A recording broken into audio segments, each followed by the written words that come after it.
Assalamualaikum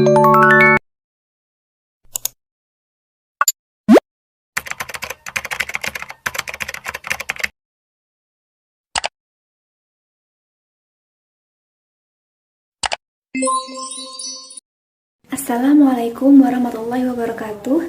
Halo semua, perkenalkan nama saya Ulia Zumurtulah Nafia dengan NIM akhir 039, kelas 3B Akuntansi Syariah, Fakultas Ekonomi dan Bisnis Islam.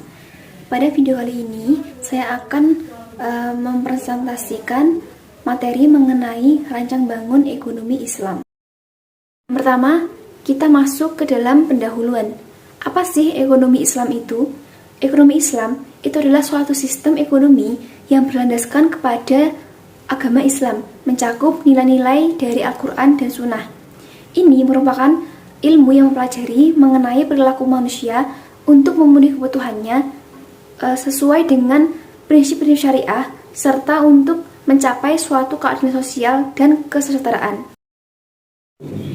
Ilmu ekonomi itu berasal dari pernyataan bahwa keinginan manusia itu tidak terbatas, sedangkan sumber daya alam itu terbatas. Nah, pada zaman dahulu, itu ada beberapa mazhab yang berbeda pendapat mengenai pernyataan tersebut.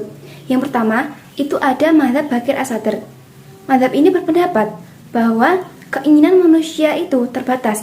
Manusia itu memiliki titik kepuasan. Nah, semisal saya lapar, kemudian saya makan, ketika saya kenyang, saya akan berhenti untuk makan. Ini membuktikan bahwa keinginan manusia itu terbatas.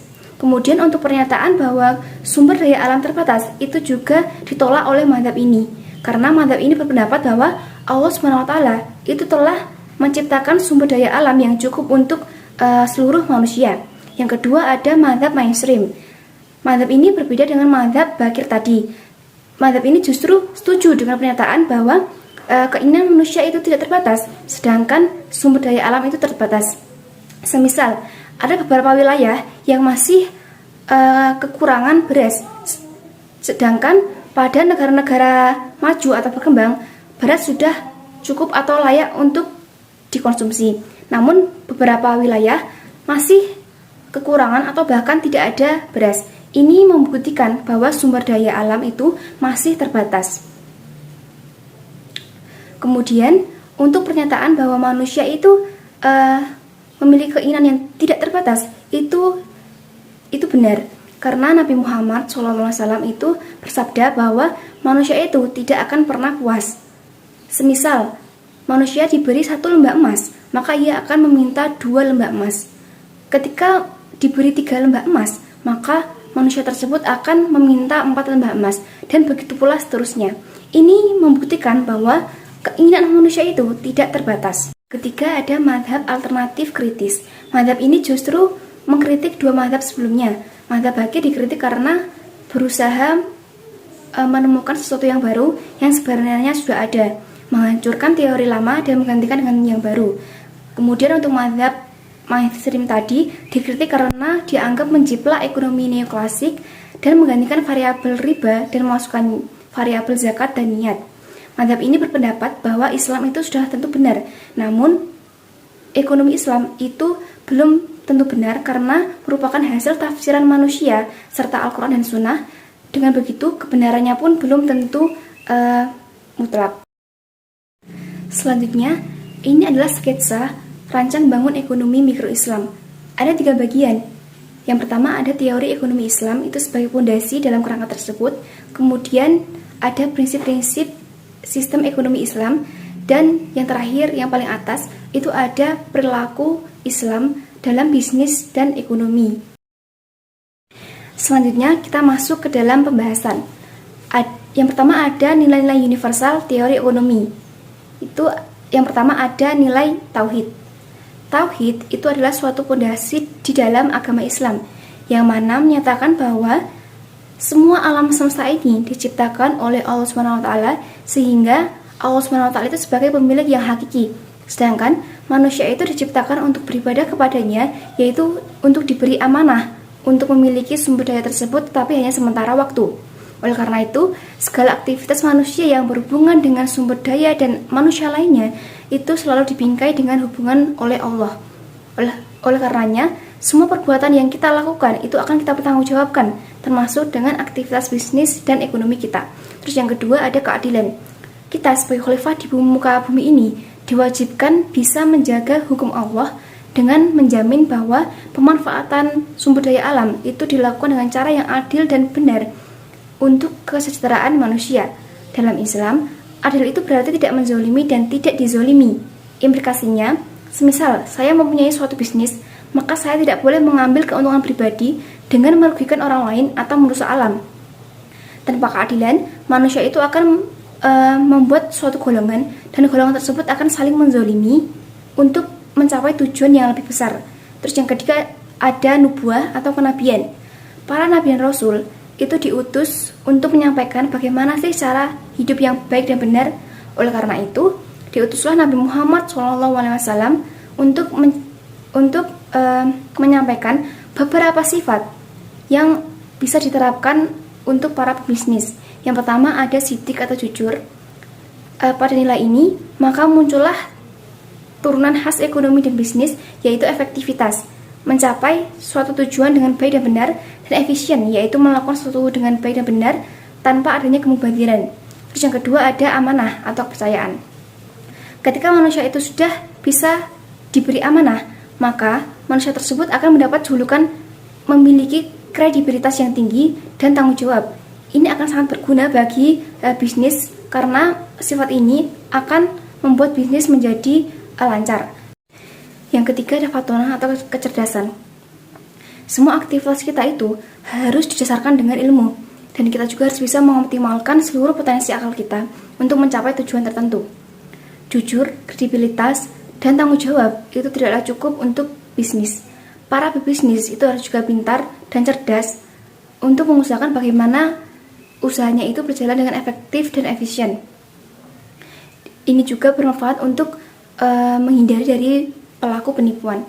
Terus yang keempat terakhir itu ada tablik, yaitu pemasaran. Pada nilai-nilai ini maka turunlah prinsip-prinsip ilmu komunikasi seperti kayak penjualan, pemasaran, atau periklanan. Terus yang keempat itu ada khilafah atau pemerintahan. Peran pemerintahan itu adalah untuk memastikan bahwa perekonomian itu sejalan dengan prinsip-prinsip syariah dan juga untuk melindungi hak-hak manusianya.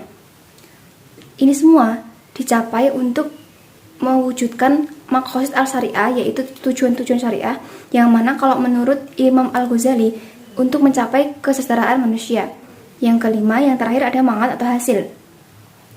Manusia itu di dunia ini dilakukan untuk diuji. Ketika perbuatan kita baik, maka ganjaran kita juga akan baik. Begitu pula sebaliknya. Nah, mangat ini bisa diartikan sebagai hasil atau ganjaran. Implikasi ekonomi dan bisnis ini seperti kayak pelaku bisnis yang ingin mendapatkan hasil atau mendapatkan laba. Yang selanjutnya ada ciri-ciri sistem ekonomi Islam. Yang pertama ada multi-type ownership atau kepemilikan multijenis.